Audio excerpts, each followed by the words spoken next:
Hey y'all, this is Amanti and welcome to my YouTube channel Dumbo's Diary. Thank you so much for watching this video and thank you so much for appreciating my last video. So here I am with another one.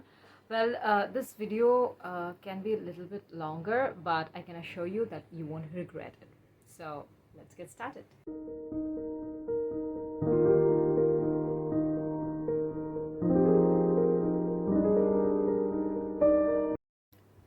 So today's pick is this one. The Rudest Book Ever by Shwetabh Gangwar. So basically, I have read this book twice, and I would say this is not a book, this is like a tight slap on your face. I mean, seriously, trust me, the facts are so accurate and the truths are so brutal. It will really put you through a reality check. So I definitely recommend this book to you. Please, please, please buy and read it. So the chapter that I'm going to share with you today is one of my favorites. It's called Screw Happiness. Well, this chapter is big, yeah, little bit big. So I'm just gonna sum it up to you. I'm gonna leave few paragraphs and present it to you. Happiness is your objective. Generally in life, what you want is happiness. Behind most of your actions, choices, and relationships, the demand is happiness. What you haven't realized is that happiness is not the same as satisfaction. If you are simply asked, do you feel satisfied with your life? Your mind will look for the answer either elsewhere or someplace deeper than whatever the happiness resides. I may feel happy, but I don't know if I'm satisfied. It's a question that makes people really pause for a moment and think, never really asked myself that. So, what makes you happy? The general answer to what makes you happy would be making my parents happy, being nice to people, partying, smoking weed, watching great television shows and movies and making me that make me think, spending time with my friends, shopping, having sex, working out, watching my favorite content creators and doing well in life. Now, ask yourself, does any of that provide you satisfaction? Thinking about this might be hard and challenging for you because, frankly, you have never really thought about self-satisfaction. When something is not on your mind, you obviously don't notice it nor pay attention to it. So you don't think about self-satisfaction because all your attention is focused on happiness. And when happiness is the objective behind your choices and decisions, your mind assesses things you want to do only on the basis of happiness. Would this make me happy? So basically, this chapter is trying to tell us that happiness is not the only thing in life. There are so many things to do except being happy all the time. And the most important part is satisfaction. You don't need to be happy, you need to be satisfied. Let's go on to the second paragraph. What is self-satisfaction? Your major struggle in life is to be happy. It is not to be satisfied. Now, self-satisfaction does not mean you won't be happy, nor does it mean that you will be happy all the fucking time. What it offers is something better, a state of mind called peacefulness. You would be at peace with yourself, and this is also where the problem comes. To be at peace with yourself, you will have to know yourself first. So, how much do you know about yourself? The answer in a lot of cases would be fuck all. Because in our youth, we are busy practicing to become Mr. Savage and Mr. Flawless. Miss Flawless. And our self to us is definitely not those things. It's confused, vulnerable, and emotionally unstable. So we ignore it. So what would you don't realize is you can't be something you are not. At best, what you're gonna be is a copy, an imitation, and a poor parody. But what you do have is the power to find out who you are and fix and develop whatever you think is weak. Now we are going to read this. Why do we chase after happiness like junkies? This is one of my favorite paragraphs. So the honest answer is because it feels good. And that's why we are trying to find deep spiritual and mystical secrets behind being happy, relaxed, calm, comfortable, and cheerful all the time. We are fucking idiots. That's what we are. Yes, it's written in the book. The truth is, life does not revolve around happiness. Life is a lot of things that have nothing to do with happiness, but we think it does because happiness feels fucking great. It's just the best. So, whatever makes you happy, whatever makes you feel good, is what you want. And whatever does not and stops making you happy is what you don't care about anymore. We are happiness junkies. People have left long, stable relationships or cheated on their partners because they met someone new who excites them. That's how much of a happiness junkie people can be.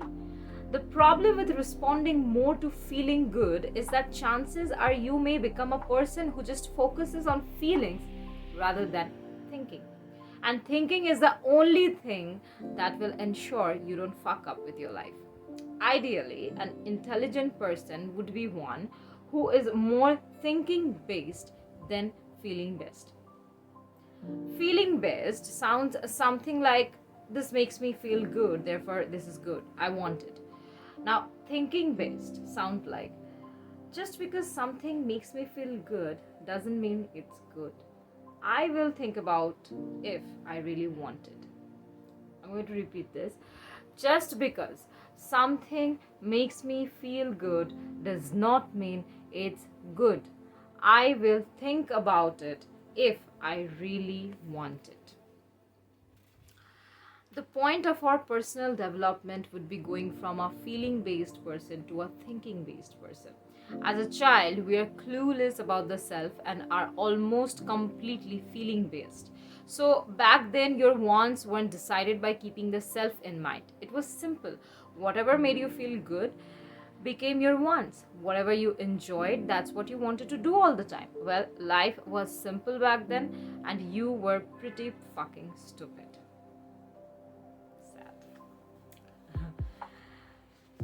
Next, I'm going to tell you how happiness screws you over and over. So, there are a few paragraphs with headlines, and I'm going to sum up in short. Why am I not happy even though I have a great life? It's because the list of what makes you happy was decided back when you were a clueless, confused kid. And you stuck with that list because it did bring you momentary happiness from being accepted by and having relationships with fantasy people, fantasy experiences, and even achieving some milestones in your career for the approval of these fantasy people. You are still as clueless about who you are and what makes yourself happy as you were 15 fucking years ago. I know I should not be with them, yet I cannot stop loving them. I can't stop chasing after them. I can't move on from that person. You can't, because a part of you is genuinely convinced that their union with your existence brings you the ultimate happiness. You feel that way because of the happiness that you once felt with them, which according to your mind is the best feeling ever. And because your goal in life is to be happy and you currently don't know of any other happiness better than what you felt with them, you obsess them even though their presence is currently brutalizing you with pain. Number third, I know I should be working hard, but I waste my time, my day doing bullshit over phone, being lazy and useless, and because of that I am filled with regret. I can connect to that. You don't work because whatever you do instead of working makes you happy. It's as simple as that. You being lazy does not mean you are dead in those moments. You are still working towards feeling great, quite actively so, by watching some comedy, drama, commentary, news, animal rescue videos, or whatever it is that you watch. You do work a lot, except it's in the direction of gathering information which is of no use to your real work. Number 4, I can't say no to people because of this. People often impose themselves on my wants and feelings and take advantage of my niceness. You can't say no because you can't afford to make people unhappy. If they are unhappy with you, you are unhappy and you want to be happy. You may tell others, I became unhappy because I didn't get to do what I wanted, but the real story doesn't stop there. What you don't tell them is that the unhappiness vanishes the moment you see others being happy with you, despite the fact that you still did not get to do what you wanted to do.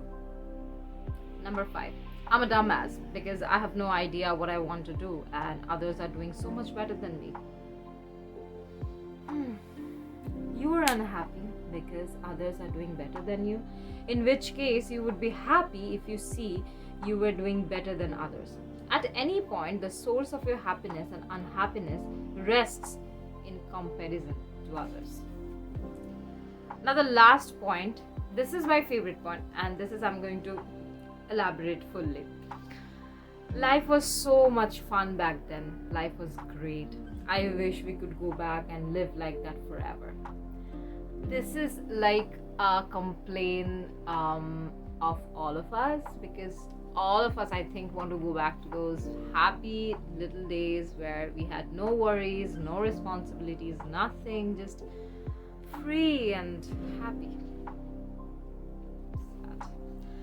The thing is, you were the happiest at your stupidest self when you were young in college, school with your friends.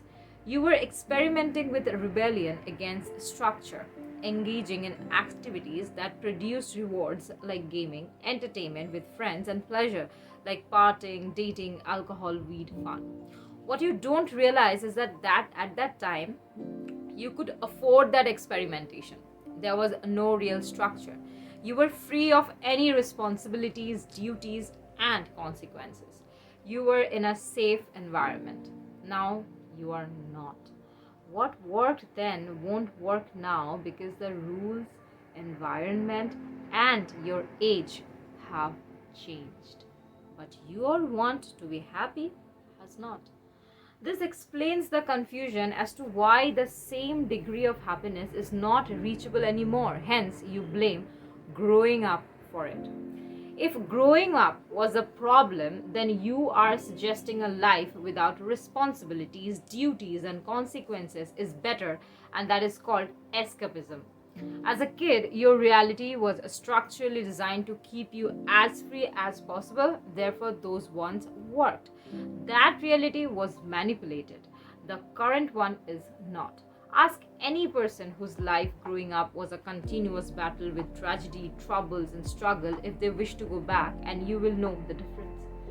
Your responsibilities, duties, and consequences pose as a problem to you because you are a grown-up person with the wants of a clueless kid to be happy all the time.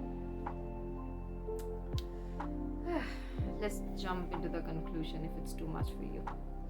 The common thing, as you can see, is seeking happiness. We keep prioritizing it because we are convinced that happiness is what we want from life and that it is the ultimate answer. In doing so, we tend to deprioritize most things that have nothing to do with our happiness. They could be your self-respect, conscience, morality, rational thinking, common sense, logic, and self-betterment. I'm pretty sure that right now you would choose the other things as they sound sensible. But in life, it is not possible as long as you are convinced that happiness is the final goal. You have to chuck that thought out of your mind. You have to say, fuck happiness. I don't want to be happy. I want to be satisfied in life. I want self-satisfaction. I don't think I have to say much about the whole video. I think you got it. Just screw happiness. If you really watched this video till far, then thank you so very much that you did, and I hope you liked it. I hope it did motivate you a little bit, and any of your feedback is welcome. Please do let me know. If there's any requests that you have, then please let me know. And thank you so much for subscribing my channel, liking my videos, and watching my videos. If you're liking it really, then you can share it with your friends and family. And that's it. Thank you so much. I hope I'll be back with another one pretty soon. Till then, take care, be safe. Bye bye.